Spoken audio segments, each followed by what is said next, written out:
Hello and welcome to True Guidance Tarot. I'm Adriana Teodoro-Dier. I'm a spiritual medium and intuitive reader.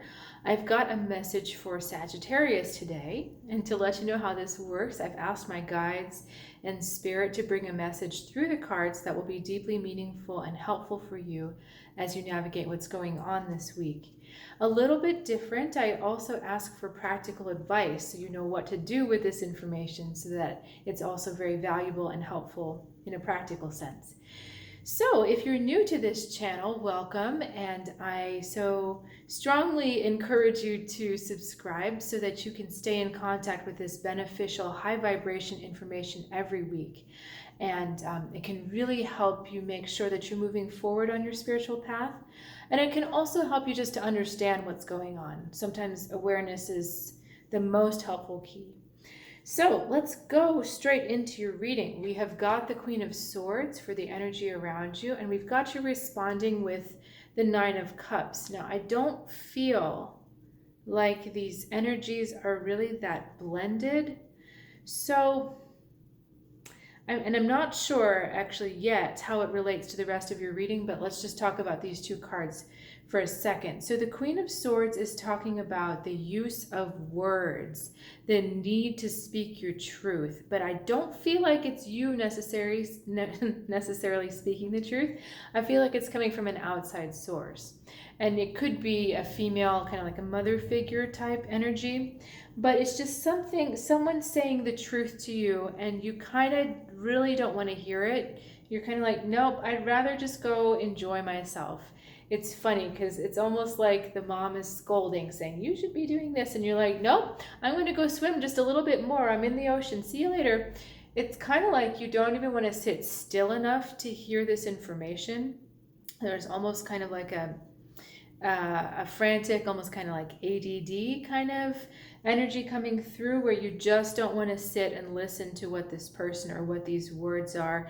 It could even be coming from yourself, but there's something in the way you'd rather be spending your time that you just don't want to listen to it. So you're kind of saying no to the voice of reason and you're going off and just enjoying yourself as much as possible.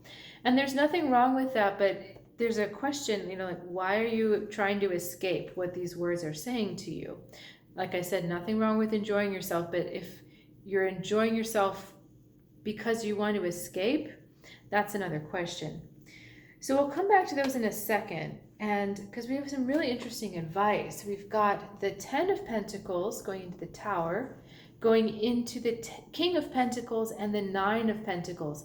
So something is really trying to get your attention about staying here in the present moment on the earth, staying grounded. So while you don't want to hear these things and you're swimming off in the water, having a great time with the fishes and probably the porpoises as well, the dolphins, something is saying, stay here. Okay, I get it. It's avoidance. So they were setting this up right now to make us aware of the energy of avoidance that you're going to be battling this week. So why avoidance? Because it's going to feel, and I'm saying it's going to feel, this is not the reality, it's going to feel like you're being asked to let go of something that you've been building for so long, something that you've been working so hard on and been wanting so badly on the earth plane. And it hasn't been hard to get there. I mean, it hasn't been easy to get there. It's been actually quite hard. But something comes along, this Tower, and asks you to give it up, asks you to let go of it.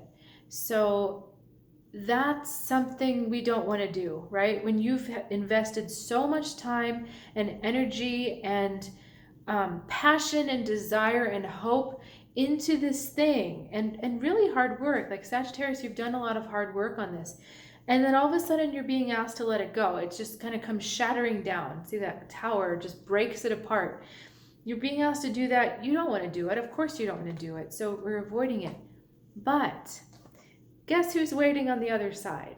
This was the 10, right? But the King is waiting on the other side as well with the 9 of Pentacles. So they're saying this is small stuff. This is like confetti, or I can't even think of the phrase when it's like this is peanuts. Okay, this is peanuts compared to this big thing that your soul is sending you once you let go of this small thing. So the King of Pentacles is much stronger. It's a longer lasting, sustaining, and really deeply rooted energy. I can't say roots enough. He's actually a tree. And this one, she's kind of sitting on the back of a dragon. So it's like it's built, but it can be taken down. You can't move this guy. Once he's in the earth, he is growing there strongly for a long time. And this is really the essence of that desire. So it's almost like, oh, this is a kind of a terrible metaphor, but it's like if you wanted to be an author and you wrote a one-off and then it had some kind of success, and then after that you weren't able to generate any success at all. Or what if you got an idea like J.K. Rowling that turns into this enormous franchise that like goes on and on and on forever and keeps expanding, you know, taking a small thing that she was writing on scraps of paper and now it's a theme park and it's movies. So it became so much bigger, but there's something smaller. There's a connected desire that looks like the big thing, but isn't the big thing that needs to be let go of. Because actually this big thing is more in harmony with your soul. That is what our Nine of Pentacles is representing. So even though it looks like we lost the 10 and we got a 9, the King of Pentacles is standing with her, with the 9. And I'm getting a message that you do know what this thing is. You know, you're asking for something smaller when really it's the bigger thing that your soul is desiring. And when you let this thing go, when you allow it to shatter, then you start to see evidence of this coming forward, coming towards you, and very strong. So, yeah, I'm really having a hard time coming up with metaphors for you guys today. I really apologize for that, but I think that's on purpose because remember how you have been avoiding, and these pentacles are trying to get your attention of stay put, stay planted, and figure this out. If I gave you the answer, then you wouldn't go through this process. So really try to figure out what is the small thing that you've been holding on to that's kind of covering up the bigger picture, the bigger desire, the bigger potential for growth. That's our clue. There is a potential for growth and for nurturing others and giving back with these cards, whereas this one was all about your own accomplishments, your own stuff.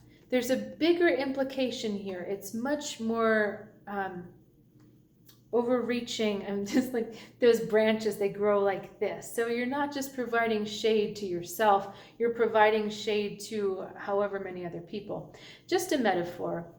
Again, this concept of resonance, and I love this Nine of Pentacles card. I love the number 9 because it is in numerology that universal number that resonates with every other number, contains all the other numbers. So when a 9 comes onto the surface or comes into our attention, it's really about hitting that sweet spot that resonates with everyone. So figuring out this project or direction you want to go that really benefits everyone. I'm doing this, the rainbow, which is also another symbol of Sagittarius, all the colors becoming unified into one. So I hope this is really coming clear for you. But the biggest message I can give you is that you need to sit still, stop avoiding this question. If there's something that you feel you're losing your grasp on and it's not something you're really wanting to let go of, that's your key. That's where you have to start looking. Because again, there's something bigger coming, and it's a little bit tricky giving you this advice because it's almost like you can't see that bigger picture. I mean, when J.K. Rowling was writing her stories on little scraps of napkin, did she really understand the big franchise it was going to be? Like, no, of course not. So when I'm asking you to give up this little thing, there's something so much bigger coming your way, but you may not even have the shape or the sense of it yet. You just have to trust that that's the direction we're going. So if you've got questions about that, please reach out in the comments. And if you're curious about a more specific reading for you, you know, what's going on with you and what Spirit wants you to know about your path, I am doing intuitive readings over Zoom. And I'd be more than happy to do one for you. trueguidance.tarot.com is where you can find out more information. And I also wanted to invite you to an online tarot class that I'm giving. And it's drop in kind of when you feel like it. So if you want to learn more about your intuition and what the cards mean and how to read them, this is the perfect class for you. No set amount of classes you have to attend. You just come when you feel compelled to. And if you got questions about that, again, trueguidancetarot.com. And I will look forward to seeing you next week. Have a good one.